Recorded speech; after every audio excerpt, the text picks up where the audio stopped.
Tynwald gave government two modest defeats this week, as well as pointing out that government is missing a number of its own targets. We've got loads to fit in this week's show, so we'll dive straight in. Statistics show that the population is growing very slowly, but the Chief Minister is convinced that his government's flagship target of an extra 10,000 people will be met. There's been 230 new people a year moving to the Isle of Man. 35% of these people leave within 5 years of arrival. Does this indicate that actually government's headline grabbing 10,000 new people by, is it 2035, that policy is failing? No, I think, first of all, statistics are just that. Statistics, they're based on a certain set of parameters and information that anybody writes down at any given point in time. And as we know, there are certain variables in any given period. I think we're working on the facts that are being presented at the moment. We know from clear census data that we've got 500 new residents on the island, that we've also, from the latest information that I'm getting through, we've got 700 new people on the employment register, and that's over the last 12 months. And, we can set out a clear programme in terms of the levels of numbers of new jobs that were to be created and people on the island in our island plan, and attached to that certain infrastructure targets, including, of course, that vital housing figure of having 1,000 new housing units built before or by the end of this administration. So I can really put the projections together, of course, set the targets. It's vital, of course, we set the targets if we're going to drive government to perform, and work off the data that is being presented to me. Of course, one only gets the actual true facts, I think, once you get to very real data gathering, like the census, for example. But as I say, the evidence today is that we are on track, despite all the global headwinds, the difficult economic conditions.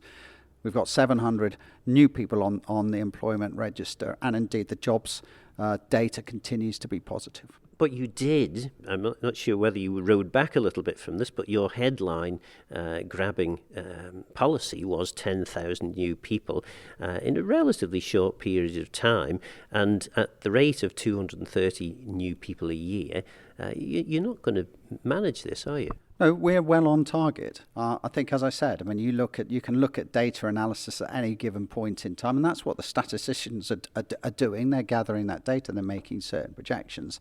Again, I have to go back to the evidence that's being presented to me, and that we have, even in the last year, added 700 people onto that employment register. Now, admittedly, that doesn't always reflect necessarily that those are 700 new residents, and of course people are coming and going from the island at various points, and that a lot of that is around jobs. They might come, for example, into the hospitality industry, as the speaker highlighted this morning, and actually just come onto the island for a fairly short time. So I'm not overly worried that you get this sort of 30% churn figure, if you like, in terms of how long people stay here. In many ways, you could spin that the other way. 75% of people that come to the island, or 70% of the island, stay.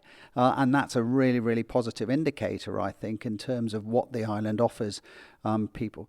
So, the island plan is the right thing to do. Those targets are right. We've got to change the demographic situation on the island. We've got to do our very, very best to build that working population, and that's what we're about. And we are just doing our very, very best, staying very focused on that. And in due course, we will get a very real picture and real understanding of how successful that is. But I don't have any reason to feel negative about it at the moment. Indeed, quite the reverse. I think a lot of the figures are very positive and point to very positive growth in that respect.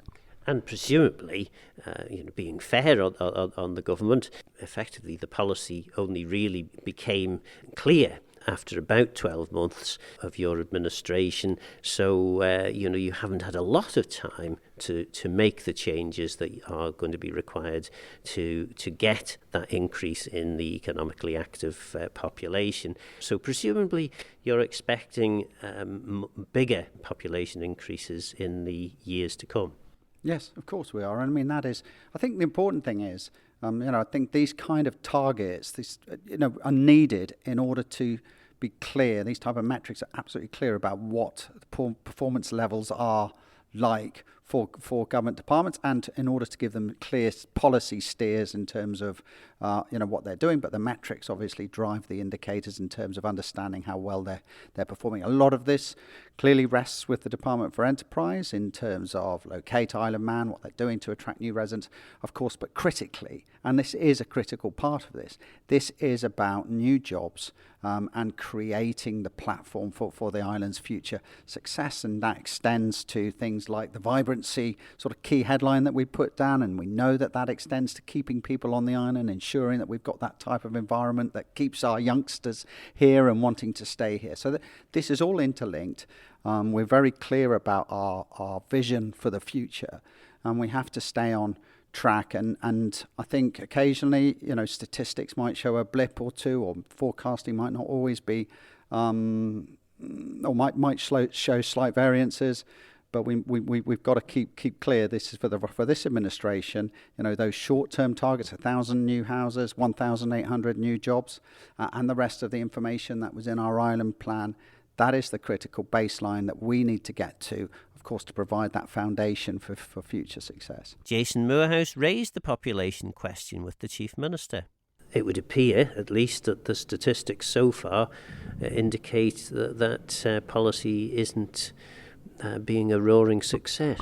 Yeah, it's an interesting one because the Chief Minister made reference to 700 people coming, and it seemed quite positive on that respect. But we actually look at the data that's come from the Statistics Office in the last 2 or 3 months. There's a question mark over how this is going to be achieved, just in terms of retention, but also that working age group. Are they actually going to come at the rate we're hoping for? And the Chief Minister did try his best to provide some reassurance, but there are lots of questions remaining just in terms of, is this policy one that's going to actually work? Because the figures seem to demonstrate 230 people a year for the last 2 years, which means that it'll be a long time before his 10,000 increase in population is going to be reached. Definitely. If you're actually looking at the wider concerns of local people and more people looking to go elsewhere, it becomes extra concerning that we focus on the new shiny people when the hard-working people who are here and actually need that step up and that extra support are potentially being overlooked. You're known as someone who's got quite an interest in the economy and economics. What did you think of the statement on the tax strategy? I was really concerned. It was as though it had been done with a view towards the past rather than towards the future, and there was no real hope in terms of where we're going. There was reassuring words about the use of reserves. There was reassuring words about future income from offshore. Lots of things that may happen if we're lucky.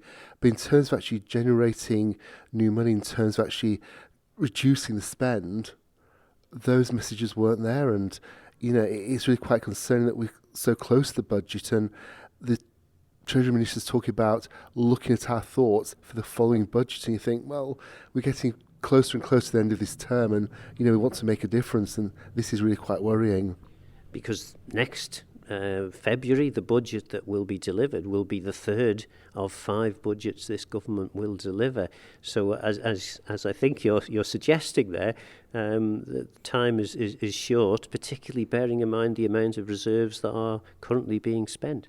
That's it, and there's that kind of realisation that those reserves are going to be used to support the spending, but if the spending can't be justified, and I don't think there was anyone there this afternoon who felt the spending was justified in terms of it being assessed and the vision and where we're going, then, more questions need to be asked just in terms of what are we doing, where are we going, and, we should still be at the forefront of change and really saying this is the element, the place to be. And that was just basically, we're on hold.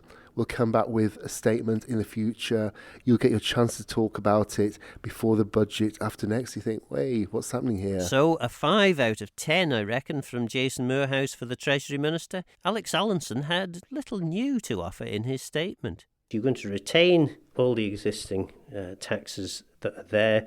You're not going to change the 0-10 company regime. You're not going to introduce things like inheritance tax, but you are going to introduce a tax on offshore energy. Effectively, it seems more of the same, and particularly bearing in mind the significant use of reserves in terms of meeting government expenditure, should we not be expecting something a little bit more than what you've laid out in the statement? Yes, you should. I mean, what we committed to in the Ireland Plan was to bring forward a taxation strategy, a document to this Tynwald, and I apologise for not being able to do that. You're quite right that with the medium-term financial plan, we are drawing down from reserves. I made that quite clear in February. What's happened between then and now is some of the proposals we've got in terms of taxation are intricately linked with the budget in February. So it would be, in my view, misleading to introduce and announce something now and then also announce it in February. So we're holding off the full publication of the taxation strategy till then, and then having a full debate on it in line with the also the budget and our proposals and our forecast for government revenue for the year that's just been, but also future years as well. One of the criticisms that's often levelled at the budget debate is that it's an all or nothing, take it or leave it debate. So presumably what you're saying is the tax strategy would be debated as a separate item or a part of the budget? The idea is to launch the tax strategy in February and then discuss it in March when people have had a chance to think about how it fits in with the overall budget. You're right that our budget is very much a take it or leave it. That's common in quite a few Westminster-style systems. That's what they have in the UK. Other jurisdictions have all sorts of intricate details, and in Jersey, talking to their politicians, they can amend it and add things in and take things away, and it takes them a considerable amount of time to get on and do the job, which is balancing a budget and providing for key public services. So we're constantly trying to make sure that we get the right information there, that we brief Tynwald members as far in advance as possible with the budget. But the way things have changed over the last year in terms of inflation, in terms of some of the cost pressures on individual households, but also on government, mean that often we get very, very close to February before we can finalise the figures. I don't suppose anyone underestimates the challenge that you have, because obviously we're now well out of the COVID issues, but there's still been a bit. Certainly in the last year's budget, you mentioned that there was still that kind of aftershock that needed to be budgeted for and dealt with. Are we approaching, though, the point where, aftershocks aside, we actually can't really afford to be doing this anymore? Certainly what we've pointed out last year when we introduced the whole range of cost of living pressure targeted packages for people was to allow people to adjust and adapt to higher prices. We could not afford to constantly give money to various people in our community year on year like that. We just can't afford it in terms of the overall budget, but also the fairness to it as well. So one of the things we said was that we had a significant increase in pensions and in other benefits last year, in line with inflation, some of those above inflation.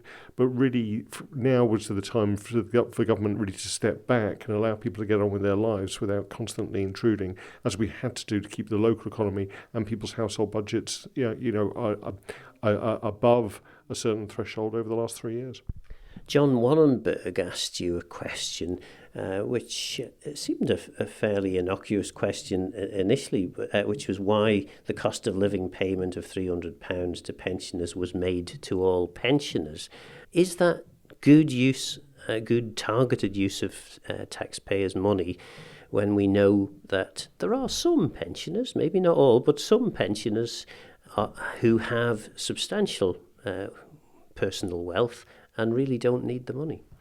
What he was talking about was a payment that was made in January of this year, almost a year ago, which was at a time, if you remember, of sudden price increases and real concerns about those people either on long-term benefits and no income, or those people on fixed income, which really involves a huge number of pensioners. Now, you say we know that lots of pensioners have considerable wealth. Actually, we don't. We don't tax wealth on this island. So from a benefits and Treasury perspective, we don't have any idea what they've got in their bank account, quite rightly so, or how much assets they own. But what we do know is people on fixed budgets and fixed incomes were really severely affected when prices suddenly went up. And so I think it was right and proper to try to help out as many people as quickly as possible back in January. What I did say in answering John Waterberg's concerns was that was a one-off. It was an exceptional circumstances with the inflationary spiral at the time. The winter bonus that we've got coming in now is means tested, and I hope that we don't have to go back to those sort of targeted support packages that we had to do last year.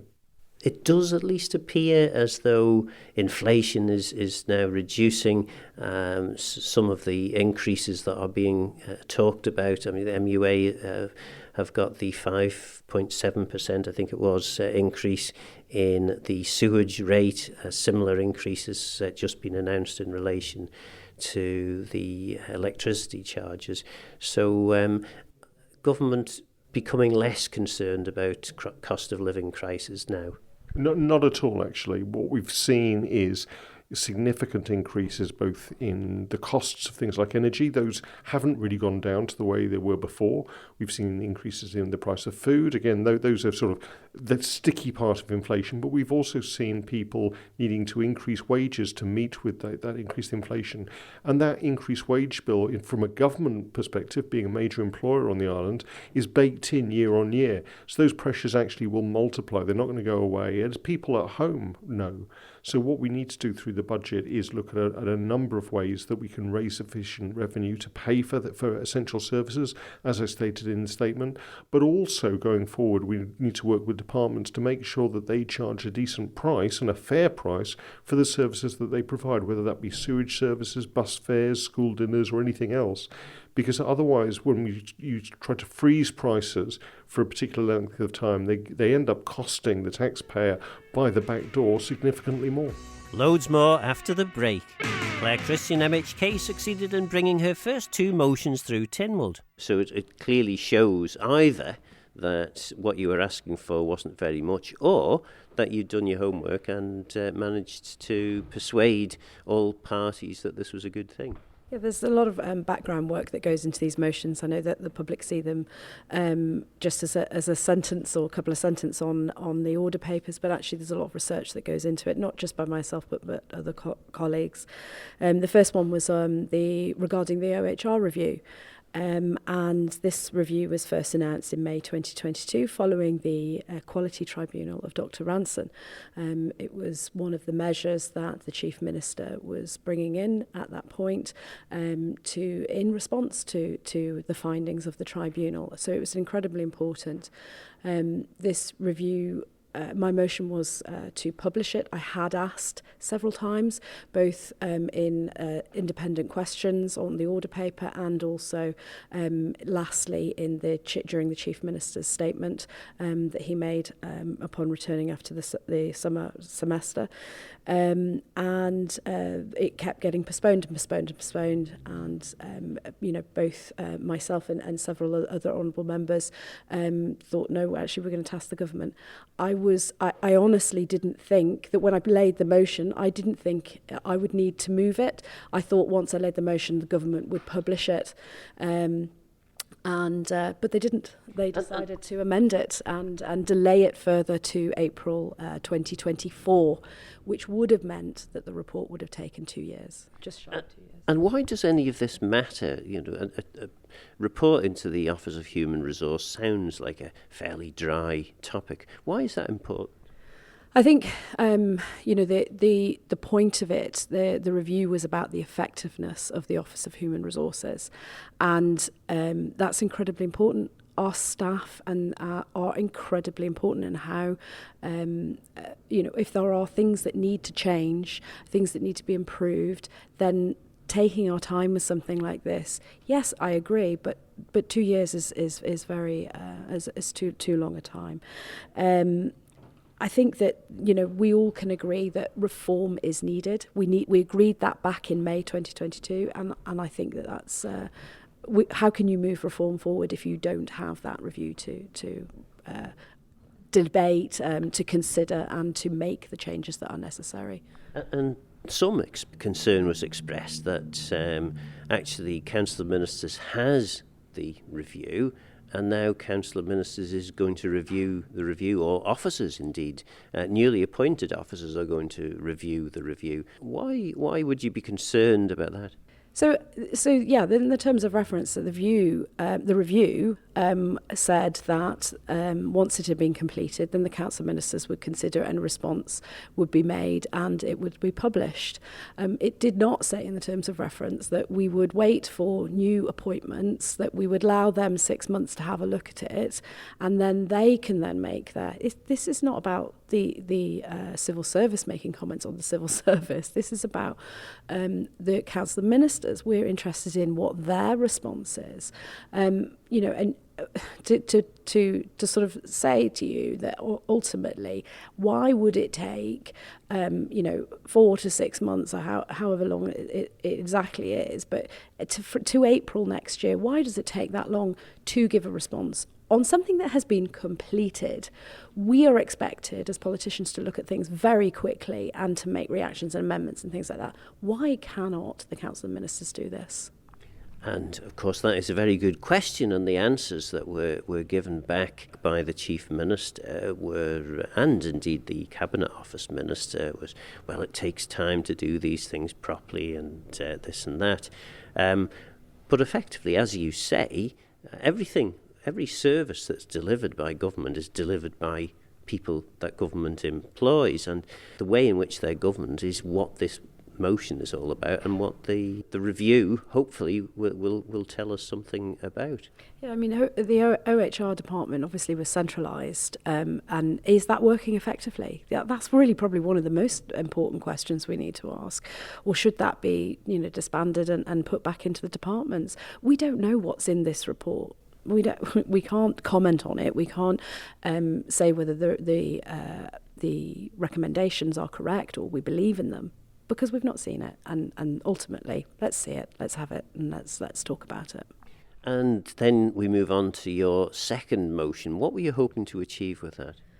So, it's really, really interesting, because when you become a politician, a lot of people sort of say to you, oh, you can make all these changes and you believe in this and this, better services, etc. But how are you going to pay for it?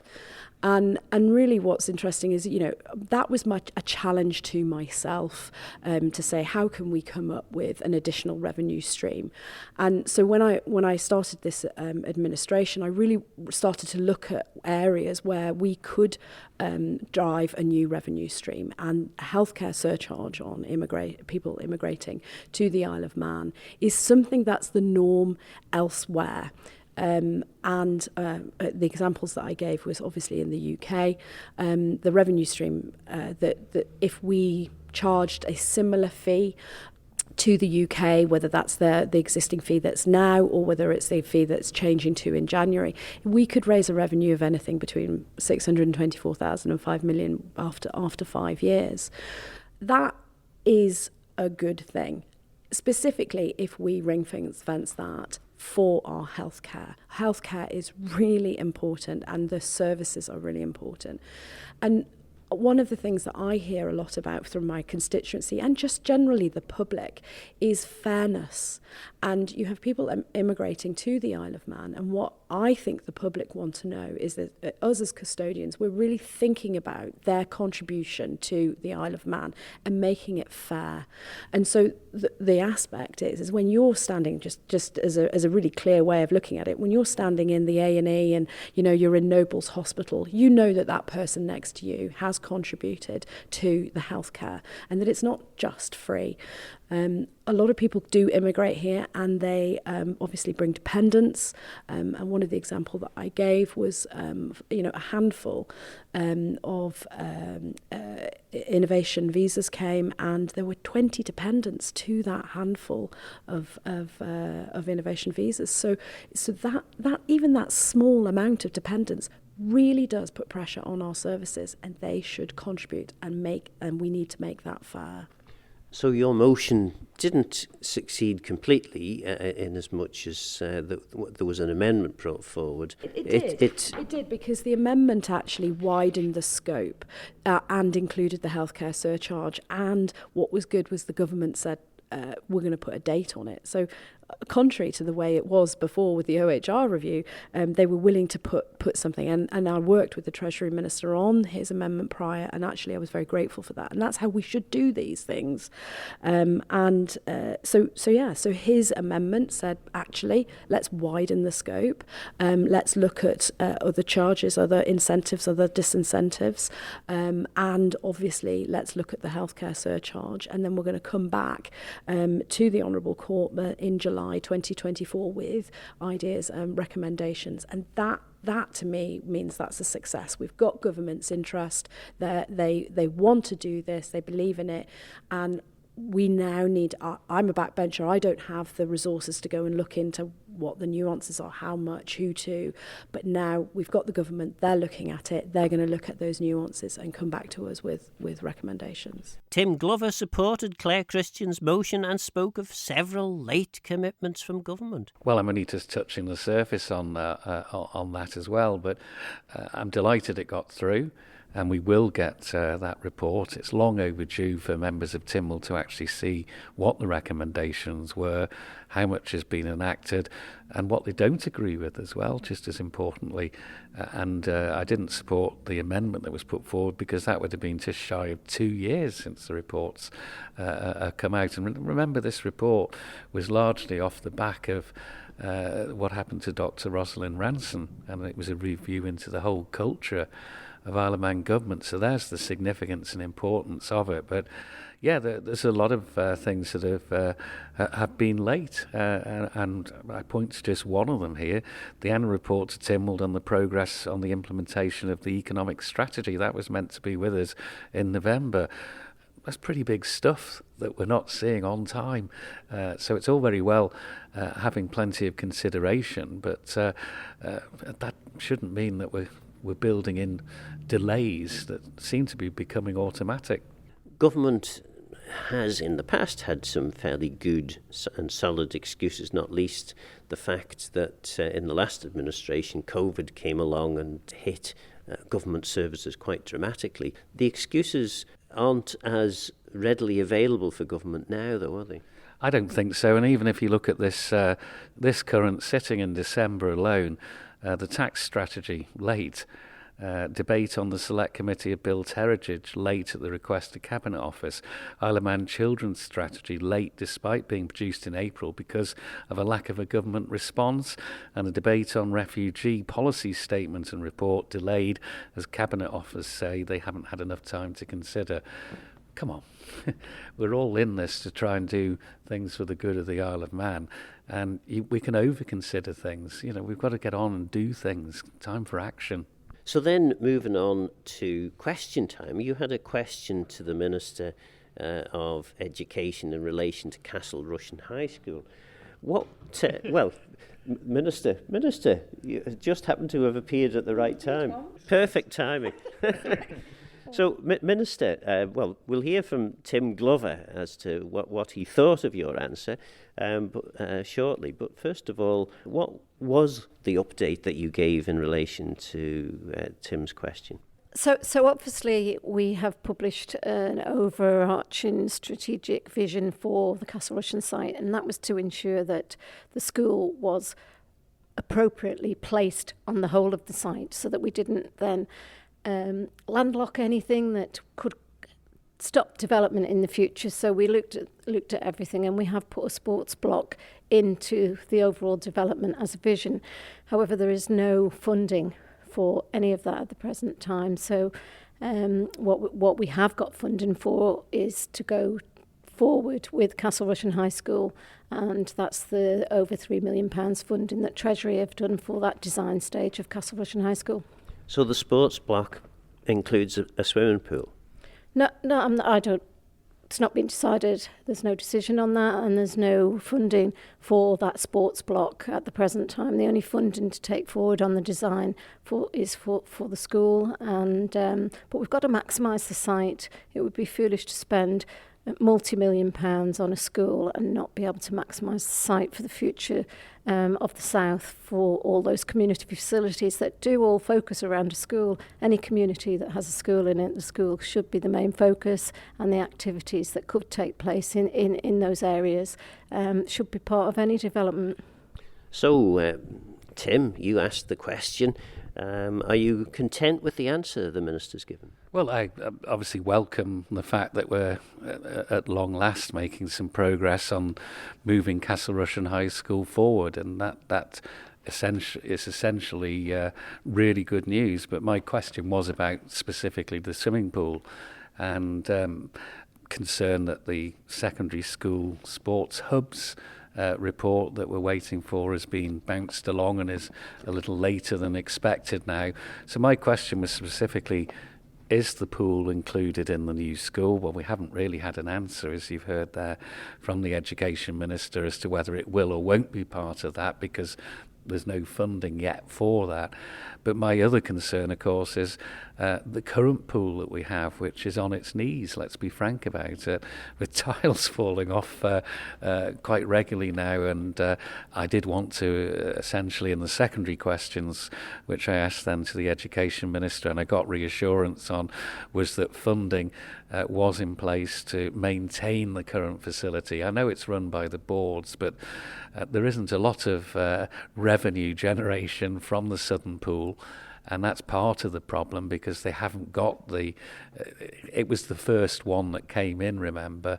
The other pools have cafes and great space in order to be able to make revenue. Well, of course, the southern pool is quite a cramped facility in comparison to the northern, western and the National Sports Centre, and doesn't have that. And such are the financial problems there, that it is having to be propped up. We'd be sunk without, excuse the pun, the department helping maintain the southern pool, to be quite honest, at the moment. And I just wanted reassurance that that was going to be there, because let's face it, 2029 for the completion of that whole Castle Rushen site is a long way off when you put it in terms of what we have as a southern community pool at the moment. When the debate comes forward in January, as I said yesterday, it still hasn't been discussed by the Council of Ministers. It is on the agenda for this week, so I'm happy to confirm that. It's not that I'm avoiding the question or whether it will be in January. I'll certainly, my approach to this is, we've said January, it will be in Tynwald in January. Do you think the problem we have in the south is all the ministers represent the north and the west? That comment does occur, doesn't it, with regards to where the ministerial makeup is. However, I think we need to focus on what's right for the island and what's affordable to the island, and make sure we've got good community facilities throughout the island and equal opportunity for people to access all the facilities. That's what we're here for. We're national politicians. We shouldn't just focus on one area. Obviously, we have to raise concerns for our constituents, but it's national policy that we're talking about here. That was Tim Glover and Julie Edge, who helpfully gate-crashed the interview. Chris Thomas had a couple of motions this week, but first, the missing HR review and government's failed attempt to amend it.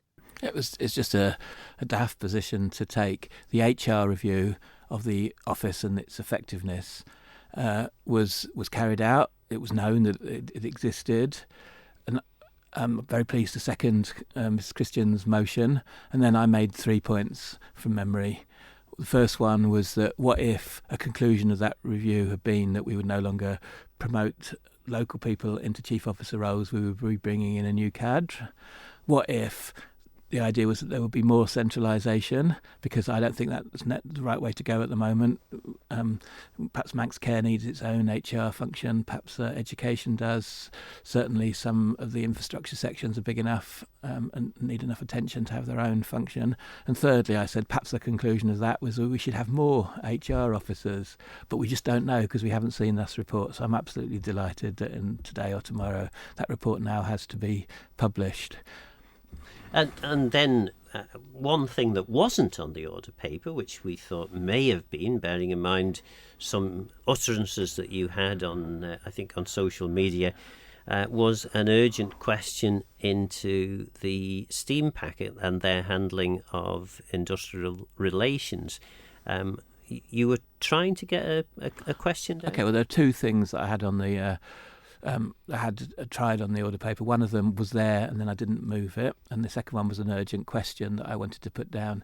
So in essence, after the deadline for keys questions next week, and obviously the day before the Tynwald sitting, we had this announcement from the union that industrial action of some form was getting more likely because members had received a fire and rehire communication from management of the steam packet, allegedly, and everything's hotting up, and our sea services are our lifeline to our island. So the question has been allowed for the keys order paper next week, and I'd already made the decision that I wasn't going to move the collective bargaining motion that I had, because it's a very tense time with the ballot coming to a close on the 18th of December, and apparently the steam packet having effectively giving notice from the 22nd of December for the people who don't agree, the officers and the steam packet, the technical people who are members of Nautilus Union,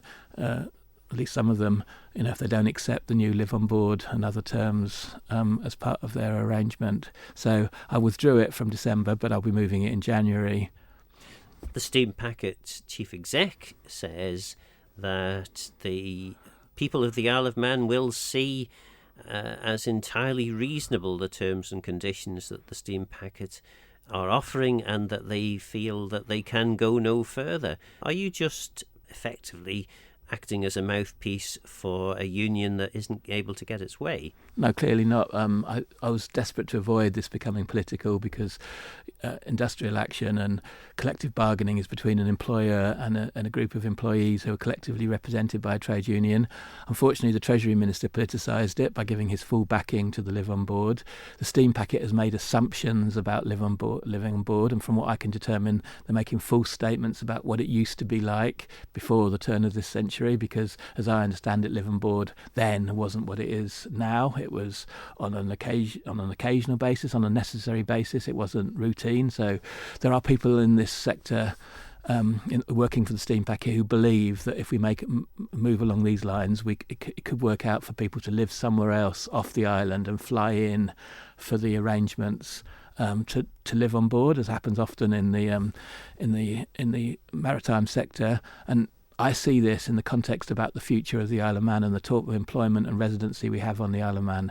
I've seen, in my 10, 15 years in politics, I've seen the hospital become less and less about people who live here and love living here, and more about agency people and people who fly in. I've seen it at the airport, where we used to have 300 people paying national insurance in the aviation sector, and I want to make absolutely sure that the people of the Isle of Man, through their representatives, do the right thing about the future of our steam packet and our maritime sector and our sea services particularly. So I was very hesitant to get involved in politicising this. It has become politicised. It does seem the steam packet management has made all sorts of assumptions when they've been specifying the Manxman vessel particularly. It seems that only the Treasury Minister pretty much knew at the time that this was going on, because I've got a very clear answer that it's only the Treasury Minister who's attended the meetings, and we meet. And so what I'm calling for responsible behaviour on every side. And it seems to me that arbitration is going to be necessary. The dismissal of arbitration and the reasons for it seemed absolutely ridiculous from the steam packet side.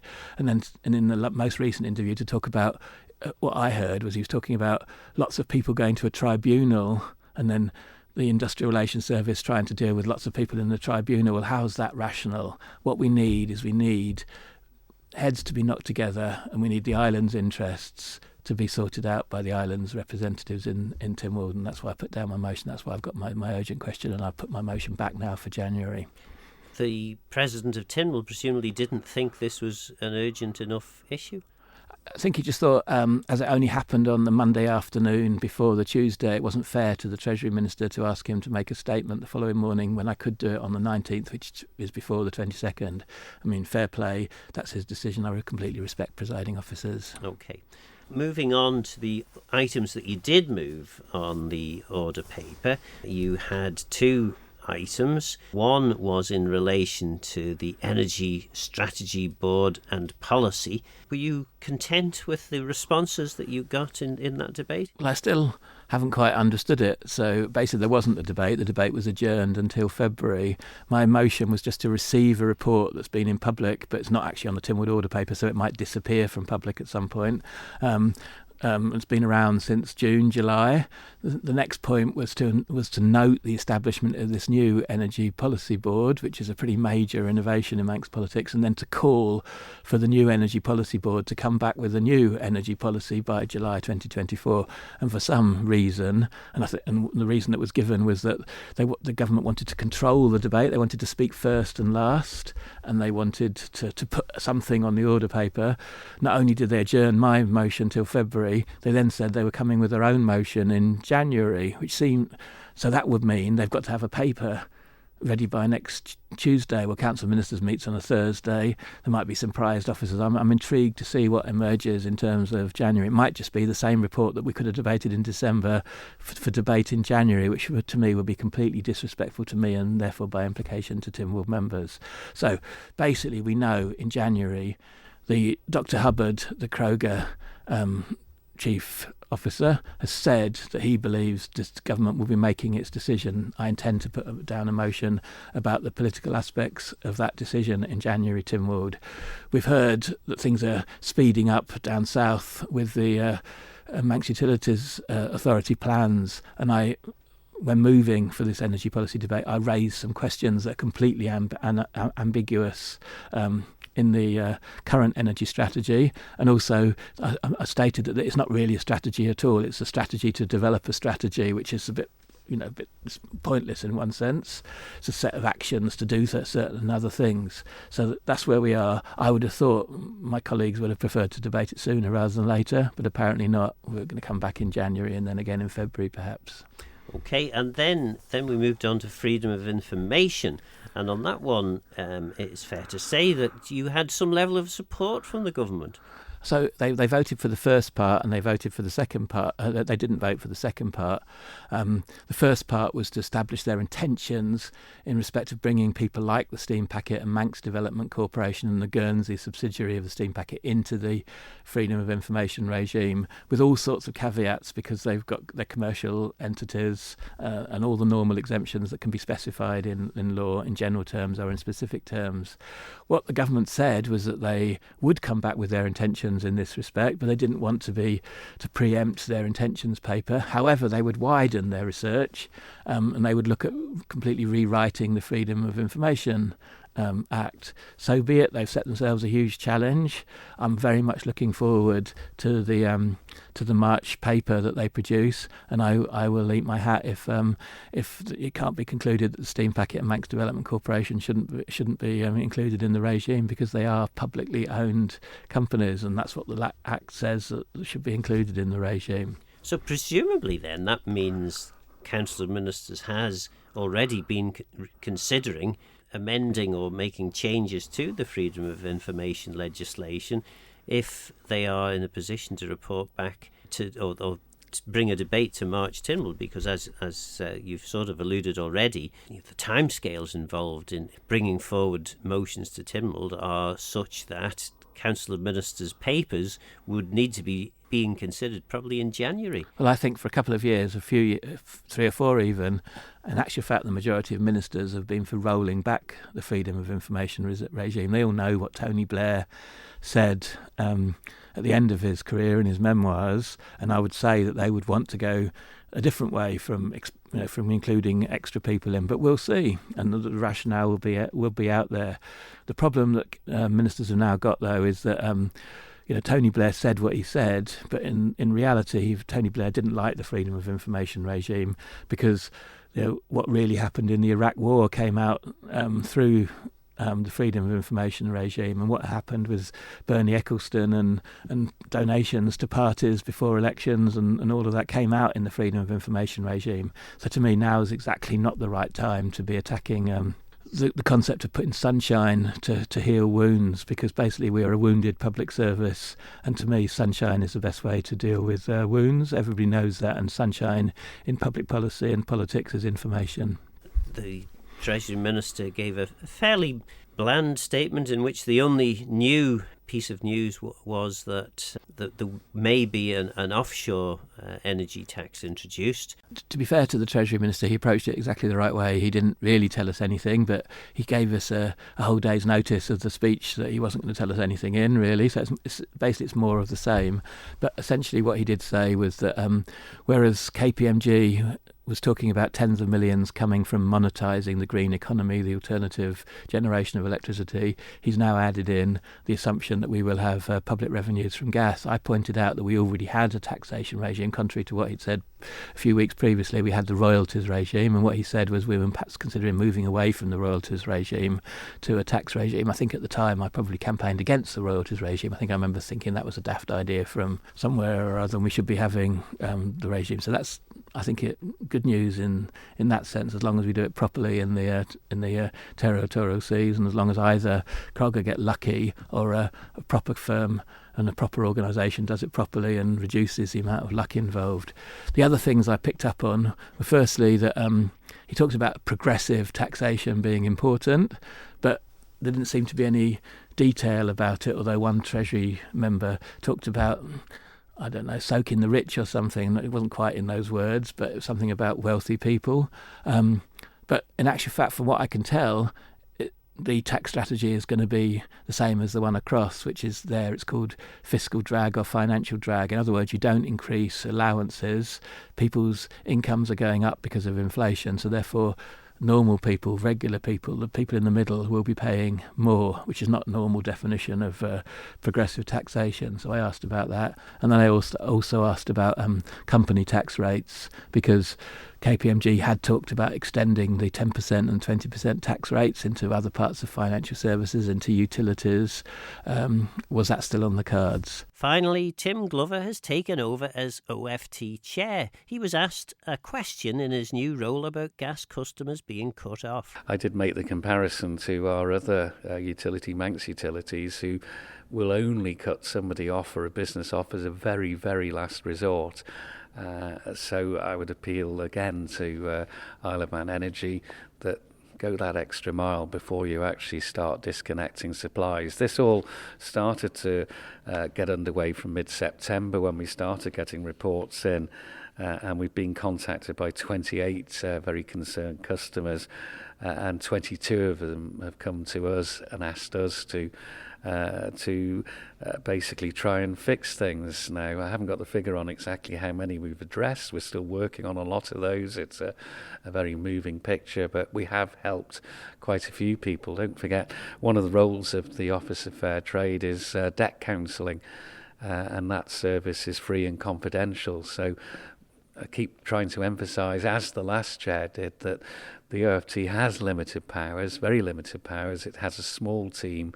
They're very hard-working, but we are on the side of the consumers. So come to us and we'll try and help you. And you say things like, you hope that Isle of Man Energy will take note, we will try to help. And one of the reasons that you say that is the legislation that the OFT operates under is woefully out of date. Do you see this as part of your mission as chair to actually try and drive some legislative change forward? Absolutely, and I think we will start to see some legislation coming forward that will, one, address this situation, but two, hopefully will then give the Office of Fair Trading a little bit more power. But what we have achieved is that we've managed to put an amnesty on those disconnections, because there were an awful lot more coming down the line. We've also managed to get them to look at vulnerable customers and define that and put that in on their website, including also putting on their website exactly what their disconnection policy is. If you look across the gas suppliers, they have to issue several letters before they then issue a disconnection notice.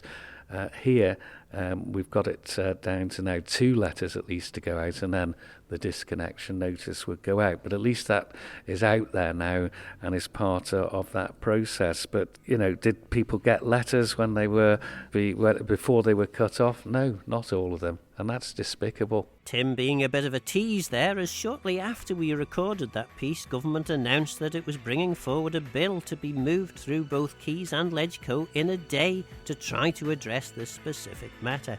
An unprecedented move which many will welcome, but others may be a little alarmed that legislation will be brought forward so quickly without time for proper consideration. Loads to ponder from this month's Tynwald and more to come next week.